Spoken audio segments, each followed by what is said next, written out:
Manchester United lose the FA Cup final to Manchester City, who are now on the verge of completing and matching United's historic achievement in winning the treble. And the man that's got the most attention is David De Gea, really sort of saved the second shot from Gundogan. But for me, the worst bit about it was his distribution today, giving the ball back to Ortega, not finding our players. Casemiro was visibly angry at David De Gea, and really poor distribution got shown up by the Man City goalkeeper. And it has come out that United are pursuing signing Diogo Costa. United making a move to sign Diogo Costa, who has a €65 million release clause that will cost about £55 million. And there are reports coming out right after the final that United are stepping up to sign him right now. But what came out before the final from Portuguese reports? It was said new Diogo Costa will leave FC Porto this summer, and a deal is well underway for him to join United. Now, this came out before the FA Cup final that a deal is well underway for Diogo Costa to join United. Lots of sources in Portugal saying a deal was underway before the FA Cup final. Now a lot of sources are reporting that this deal was very much underway after the FA Cup final. Could that be lazy journalism? Could it be paper talk using United's name? 100%. We know that. But there are reports saying that Diogo Costa has chosen to join United. United are ready to activate his release clause, and a deal is well underway for United to sign Diogo Costa. So in today's video, I'm going to talk about why we need to sign Diogo Costa, but also get into Ten Hag's comments on David De Gea. Ten Hag made comments that as much as David De Gea is a fantastic goalkeeper in football these days, you need a modern goalkeeper that's good with their feet, that can be almost like that first part of the back line, and De Gea doesn't offer that. And Ten Hag obviously spoke about in his interview how, De Gea might stay, but he might not necessarily be number one. Ten Hag's comments on David De Gea, we will talk about what Ten Hag said post-City match, asked about David De Gea. But I want to dive into the Diogo Costa news and United potentially signing Diogo Costa. So it was said Diogo Costa will leave FC Porto in this summer transfer window. Manchester United seem to take the lead in the race for the Portuguese international. There is also a lot of interest shown by Chelsea and Newcastle. It was said out of those clubs that he has shown the most interest in United, and United would be his preferred destination, which we can kind of assume with Newcastle not quite being a big side yet, and Chelsea obviously outside of Europe. United have been scouting Diogo Costa, and Fabrizio Romano has confirmed that United are looking at Diogo Costa and want to sign a goalkeeper, but striker and midfield is their priority. After this game, though, emerging reports are coming out that United have almost made goalkeeper a priority, and that goalkeeper, centre mid and striker will all be addressed as Ten Hag's three main priorities. Now, Romano said we scouted Diogo Costa, we've been interested in Diogo Costa, and United have been looking at Diogo Costa for a long time. Ten Hag is very much hinting without saying anything that he wants a goalkeeper, and there are reports coming out that a deal is well underway for Diogo Costa to sign for United. United will have to pay the release clause, la-di-la-di-la-di-la-di-la.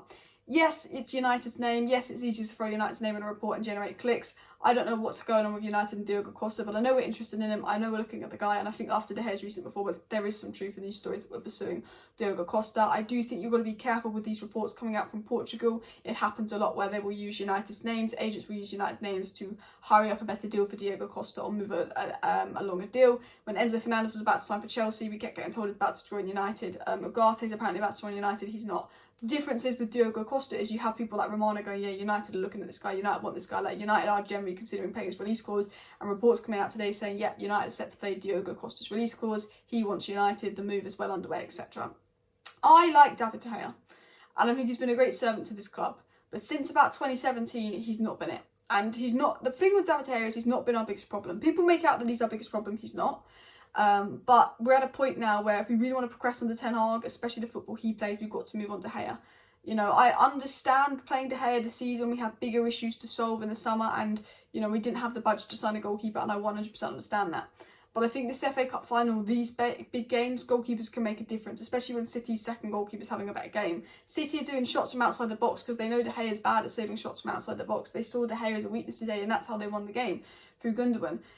If United want to be a top side again, they are going to have to sell David De Gea. They are. And I'm saying that, I still think striker's number one priority, and then a midfielder to replace Eriksen. We need a Kane and we need an Eriksen replacement. That's number one and number two priority.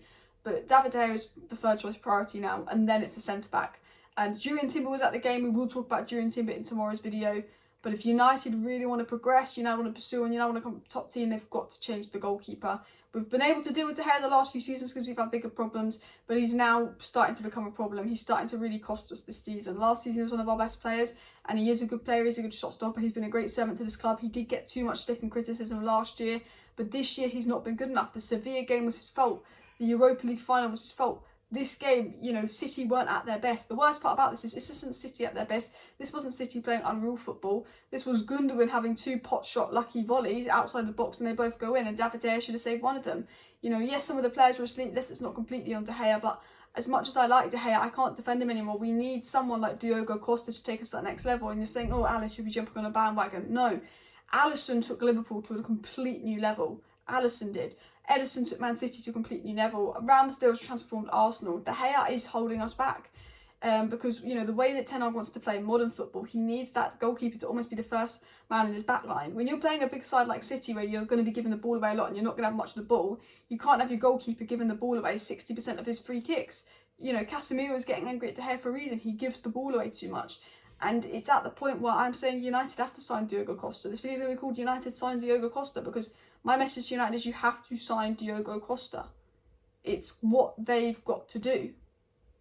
Because we want him, he wants us, we've looked at him, he's the next keeper coming through. If you don't get him, David Raya, but we need to change a keeper. Ten Hag was asked about David De Gea today, and he said on De Gea, he said De Gea, if he could have done better on the second goal, he said now's not the time to criticise. He said he's not going to criticise players now, he was just going to be professional and congratulate City. Laurie Whitwell tweeted this, that Ten Hag said, first of all, I want to congratulate City. I think it was very narrow, head-to-head, very competitive. Good organisation, didn't allow them a goal from open play. We fought back, quick goal down. I think we're the only team in the world who could fight back. He said, on De Gea, in this moment, I don't want to talk about criticism. We played a fantastic season. If you consider City before today had 42 wins, the difference was made. United have 41 wins. I'm really happy with the performance of my team. So Ten Hag said, I'm not going to criticise De Gea. I'm happy with the performance of my team. You've got to think about this. You've got to think about this game going into it. City were the favourites. City were the better side. And we did fight with City and we did push them to the end. And we were a bit unlucky. And I think Ten Hag is right. We gave City a really troublesome, challenging game. And I will say on the positive, you know, we had McTominay and Weghorst and an 18-year-old coming off our bench when we're 2-1 down in an FA Cup final. Manchester City have Mahrez and Foden and Laporte and Ake sitting on their bench. Julian Alvarez sitting on their bench. Every single player that I have named would have started for Manchester United today, sitting on Man City's bench. I think no one on our bench would have got on Man City's bench, bar maybe Garnacho, bar maybe Delo. Do you know what I mean? Manchester City are just a level above United, and I think Ten Hag said, look, I'm proud of my boys because actually we were very close to City, and I'm not going to criticise De Gea and talk about criticism now. We know that Ten Hag watched the same game we did, and he will be critical of De Gea, but he's got a summer transfer market to show his criticism in De Gea to get Diogo Costa. Ten Hag also said on De Gea's kicking, say it like this, we are in the right direction, but there are issues in the game we have to improve, definitely if we want to make the step and win trophies. And when Ten Hag was asked about De Gea's kicking, he says, look, there's issues. There's lots of issues in the game. If we want to win trophies, we need to solve them. And that was almost Ten Hag's way of saying, yeah, we need a new goalkeeper. We need to solve this problem because, yeah, De Gea's kicking is a problem and we need to move by that. Ten Hag, on watching City lift a trophy, said, first of all, show respect always. Then, of course, motivation. Fuel in the stomach, it hurts, it's fuel. We want to be there. My players deserve it, but you have to grab it. That's the next step. And he just said, look, about this City game, about losing, we just got to use it as motivation. My players are devastated, but this should be fuel to, you know, get revenge, to get anger next season, to get back at City and make sure they don't win it next season. And that's absolutely right. And I think, you know, Arsenal fans saying they had a better season than United and that Ten Hag's overrated and all of that, pipe down. Newcastle fans celebrating we lost because we beat them in the cup final, pipe down. People criticising Ten Hag, pipe down. We need a goalkeeper, we need a striker, we need a midfielder, we need a centre-back, arguably we need another midfielder, and arguably we need another striker. We need a lot of investment, we need those Glazers gone, we need them completely out of the club to do that, and there are big priorities now. The season is over, Inter hopefully can do us a favour. It's now time to focus on the transfer window, and my video is just going to say, sign Diogo Costa. Man United, sign Diogo Costa, sign Harry Kane, sign a top midfielder like Moises Caicedo. That's what we need because we don't have the depth to catch City, but we don't have the quality. I thought Fred was all right today, but he's not the quality of the City midfield. Eriksen lost today. There's a lot of players that just aren't City quality, and we can't let them running away with the league. We need to be able to catch them. We do. Smash a like, smash a subscribe, let me know your thoughts. Thank you for watching. Bye.